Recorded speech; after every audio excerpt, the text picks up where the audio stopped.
วันนี้บ้านเฮาก็เปลี่ยนไปมีหลายต้องไปตั้งใดก็คงเดินขึ้นใหญ่โอ้ยน้อ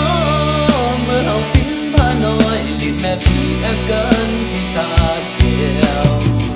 ลิ้นหมดเลยกันยังชื่อในตาที่ให้ซื้อและจะลืมไปได้จ้า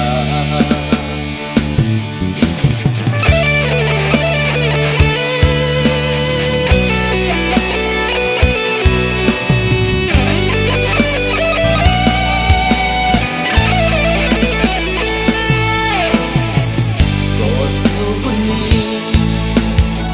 สู้กับคำบทนี้ฝ่าฟันที่สหายคุณหากันก็จะทนก็เสียวตั้งหลายกันได้ฟังคำหวานบนนี้แล้วมีความใจดีหากผู้บ้าลงวัดหาและพ่อแม่พี่น้องที่อยู่บ้านเกิดเมืองลำพองโอ้ยน้อเมื่อเอาปิ้นพาน้อยลิ้นแม่พี่อาการ